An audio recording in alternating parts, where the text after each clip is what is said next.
स्वागत है इस नए विश्लेषण में, जहां आज हम बात करने वाले हैं भारत की 2027 की जनगणना के बारे में। सोचिए, सदियों से चली आ रही कागजों और फाइलों की भीड़ अब पूरी तरह से डिजिटल होने जा रही है। ये अपने आप में देश की सबसे विशाल प्रशासनिक छलांग है। आंकड़ों में जुटाने का ढंग आखिर कैसे बदल रहा है, आइए इस नए आयाम को विस्तार से समझते हैं। Okay, let's dive into this. आज के इस विश्लेषण में हम इन मुख्य बिंदुओं पर चर्चा करेंगे। पहला, इसकी ऐतिहासिक नींव। दूसरा, संस्थागत ढांचा। तीसरा, ये डिजिटल प्रगति आखिर है क्या। चौथा, इसे 2 चरणों में लागू करने की रणनीति। पांचवा, सबसे जरूरी, डेटा सुरक्षा। और आखिर में इसका अभूतपूर्व प्रशासनिक पैमाना। तो शुरुआत करते हैं अपने पहले हिस्से से, ऐतिहासिक नींव और इस जनगणना की पुरानी विरासत। अब देखने में तो लगता है कि 2027 का ये अभियान आज़ादी के बाद की सिर्फ 8वीं जनगणना है ना? पर सच तो ये है कि आंकड़े जुटाने की ये परंपरा सदियों पुरानी है। इसे अगर हम ध्यान से देखें तो ये कौटिल्य के अर्थशास्त्र यानी लगभग 321 ईसा पूर्व जितनी प्राचीन है। वहां से होते हुए 1865 की पहली आधुनिक जनगणना, 1881 की पहली समकालिक या सिंक्रोनस जनगणना और अब हम सीधे 2027 की पहली डिजिटल जनगणना के ऐतिहासिक पड़ाव पर खड़े हैं। ये सफ़र सच में बेहद अद्भुत है। आइए अब आगे बढ़ते हैं दूसरे हिस्से पर, जो है इस पूरे अभियान का संस्थागत ढांचा, यानी इस गिनती का प्रशासन आखिर चलता कैसे है। और ये ब्रिलियंटली इलस्ट्रेट करता है कि आखिर इतना बड़ा ऑपरेशन संभाला कैसे जाता है। इस विशाल अभियान के पीछे मुख्य रूप से सेंसस एक्ट 1948 का ढांचा काम करता है। सबसे ऊपर केंद्रीय गृह मंत्री, वहां से रजिस्ट्रार जनरल और फिर कड़ी दर कड़ी जमीन पर काम करने वाले अधिकारियों और गणनाकर्ताओं तक का एक पूरा नेटवर्क यहाँ मौजूद है। ये टॉप डाउन अप्रोच इसलिए बनाई गई है ताकि देश के किसी भी कोने में बैठा कोई भी एक इंसान इस गिनती से छूट ना जाए। अब गिनती सटीक हो, इसके लिए एक बहुत ही जरूरी कदम उठाया गया था। 1 जनवरी 2026 को देश की सभी प्रशासनिक इकाइयों की सीमाओं को पूरी तरह से फ्रीज कर दिया गया था। अगर हम इस टेबल में 2011 से तुलना करें तो देश का प्रशासनिक विस्तार काफी ज्यादा बढ़ चुका है। जिले 640 से बढ़कर सीधे 784 हो गए हैं। उपजिलों और शहरों की संख्या में भी भारी इजाफा हुआ है। ऐसे में इस निरंतर बढ़ते आकार को मैनेज करना सच में अपने आप में एक बहुत बड़ी चुनौती बन जाती है। अब आते हैं इस विश्लेषण के सबसे दिलचस्प हिस्से पर, डिजिटल जनगणना की छलांग, यानी एक बिल्कुल पेपरलेस प्रगति। वो मोटे मोटे कागज के पुलिंदों और रजिस्टरों का दौर अब पूरी तरह खत्म हो रहा है। इस बार लगभग सब कुछ डिजिटल होने वाला है। जैसे कि पूरे देश में नियर रियल टाइम ट्रैकिंग के लिए CMMS पोर्टल बनाया गया है। फिर एक HLO मोबाइल ऐप है जो बिना इंटरनेट के ऑफलाइन भी चल सकता है, और वो भी पूरी 16 क्षेत्रीय भाषाओं में। पर सबसे खास टूल है HLBC वेब मैपिंग एप्लीकेशन। इसमें सीधे सैटेलाइट इमेजरी का उपयोग होता है, जिससे भौगोलिक रूप से देश का एक छप्पा छप्पा कवर हो सके, वो भी बिना किसी ओमिशन या डुप्लीकेशन के। और इसी के तहत एक सच में बड़ा नवाचार सामने आता है, सेल्फ एन्यूमरेशन यानी स्वयं जनगणना। इसका मतलब है कि लोगों के पास इस पोर्टल पर 15 दिनों का एक वैकल्पिक विंडो होगा।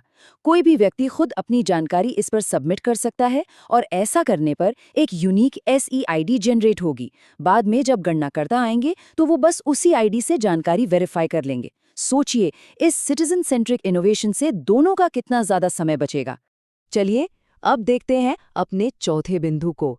ये 2 चरण की रणनीति आखिर क्या है और इतने व्यवस्थित दृष्टिकोण की जरूरत क्यों पड़ती है। इतने विशाल पैमाने के ऑपरेशन को एक साथ तो अंजाम दिया नहीं जा सकता, राइट? इसलिए इसे बहुत ही मेथोडिकल तरीके से 2 अलग-अलग चरणों में बांटा गया है। पहला चरण यानी हाउस लिस्टिंग और हाउसिंग सेंसस अप्रैल से सितंबर 2026 तक चलेगा, जिसका पूरा फोकस घरों की स्थिति और सुविधाओं पर होगा। वहीं दूसरा चरण जो फरवरी 2027 में होगा, उसमें मुख्य रूप से जनसंख्यिकी, सामाजिक, आर्थिक और सांस्कृतिक डेटा को रिकॉर्ड किया जाएगा। एक बिल्कुल क्लियर कॉन्ट्रास्ट है दोनों के बीच में। Now what's really interesting about this slide is कि पहले चरण में आखिर पूछा क्या जाता है। इसमें कुल 34 विशिष्ट प्रश्न पूछे जाते हैं, जैसे कि घर की छत किस सामग्री से बनी है, पीने के पानी का मुख्य स्रोत क्या है, या फिर इंटरनेट से लेकर वाहन तक आखिर कौन सी सुविधाएं मौजूद हैं। ऐसे लगभग हर छोटे बड़े एसेट का आंकड़ा दर्ज होता है, ताकि आने वाले कल के विकास मॉडल एकदम सटीक बन सकें। यहाँ एक प्रशासनिक शब्द आता है जिसे क्लियरली समझना बेहद जरूरी है। वो है सेंसस मोमेंट। आंकड़ों में किसी भी तरह का भ्रम न रहे, इसके लिए एक फिक्स रेफरेंस पॉइंट्स तय किया गया है। 1 मार्च 2027 को रात ठीक 00 बजे। हालांकि जो इलाके बर्फ से ढके होते हैं उनके लिए ये वक्त 1 अक्टूबर 2026 रखा गया है। तो बेसिकली यही वो संदर्भ तिथि है जो तय करेगी कि इस गिनती में कौन शामिल होगा और कौन नहीं। डेमोग्राफिक एक्यूरेसी के लिए ये एक बिल्कुल स्ट्रिक्ट स्टैंडर्ड है। वैसे पुरानी जनगणनाओं के मुकाबले इस बार के दूसरे चरण में एक तथ्यात्मक विस्तार भी देखने को मिलेगा। अप्रैल 2025 में कैबिनेट कमेटी के एक निर्णय के बाद अब फेज 2 में सामान्य जनसंख्या के साथ साथ जाति जनगणना यानी कास्ट एन्यूमरेशन को भी आधिकारिक रूप से शामिल कर लिया गया है। ये फेज 2 के पैरामीटर्स का एक सीधा सा एक्सपेंशन है। अब आते हैं इस पूरे विश्लेषण के सबसे अहम मुद्दे पर, डेटा सुरक्षा। 1 अरब से ज्यादा लोगों के डिजिटल डेटा को आखिर प्रोटेक्ट कैसे किया जाएगा? आज के डिजिटल जमाने में प्राइवेसी की चिंता होना बिल्कुल स्वाभाविक है और इसीलिए इस बार एक मल्टी लेयर्ड सिक्योरिटी आर्किटेक्चर बनाया गया है। सबसे पहले डेटा ट्रांसमिशन और स्टोरेज पूरी तरह से एंड टू एंड इनक्रिप्टेड होगा। जिन डेटा सेंटर्स में ये सेव होगा उन्हें क्रिटिकल इंफॉर्मेशन इंफ्रास्ट्रक्चर का दर्जा दिया गया है। और तो और ये सब कुछ कड़ी ISO मानकों का पालन करता है। पर सबसे बड़ा कानूनी आधार है सेंसस एक्ट की धारा 15। इसके मुताबिक दी गई जानकारी इतनी गोपनीय होती है कि इसे RTI के तहत मंगाया ही नहीं जा सकता, यहाँ तक कि किसी कोर्ट में भी पेश नहीं किया जा सकता। चलिए अब बढ़ते हैं अपने आखिरी भाग की तरफ और समझते हैं इस पूरे अभियान के अभूतपूर्व प्रशासनिक पैमाने को। इस ऑपरेशन की विशालता का अंदाजा जरा इस आंकड़े से लगाइए, लगभग 11,718 करोड़ रुपए। यूनियन कैबिनेट द्वारा मंजूर की गई ये भारी भरकम रकम सीधे तौर पर दर्शाती है कि देश एविडेंस बेस्ड पॉलिसी मेकिंग यानी तथ्य आधारित नीति निर्माण में कितने विशाल पैमाने पर निवेश कर रहा है। लेकिन बात सिर्फ पैसों की नहीं है। अब इस नंबर को देखिए, 31 लाख। देश भर में लगभग 31 लाख गणनाकर्ताओं और पर्यवेक्षकों की एक पूरी फौज जमीन पर उतरेगी। इन्हें प्रैक्टिकली तैयार करने के लिए लगभग 80,000 अलग अलग ट्रेनिंग बैचेस चलाए जाएंगे। एक तरह से देखा जाए तो ये देश के विकास को नापने वाली एक विशाल सेना का मोबिलाइजेशन ही तो है। और इस पूरे अभियान को सिर्फ एक खर्च के रूप में नहीं देखा जाना चाहिए। ये विशाल ऑपरेशन लगभग 1.02 करोड़ मानव दिवस यानी मैन डेज का अस्थायी रोजगार उत्पन्न करेगा, जिसमें 18,600 तकनीकी कर्मियों को भी इसमें सीधे तौर पर शामिल किया जाएगा। तो इसका प्रत्यक्ष रूप से एक बहुत बड़ा सकारात्मक आर्थिक प्रभाव भी पड़ने वाला है।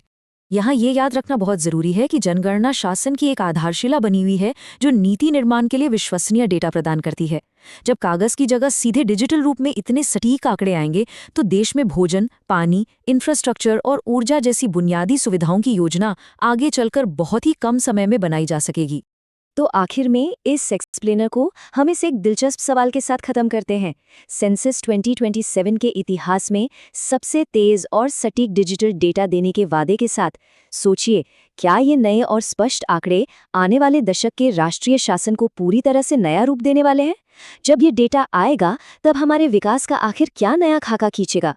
खैर, इस बारे में जरूर सोचिएगा। हमारे इस विश्लेषण का हिस्सा बनने के लिए बहुत बहुत शुक्रिया।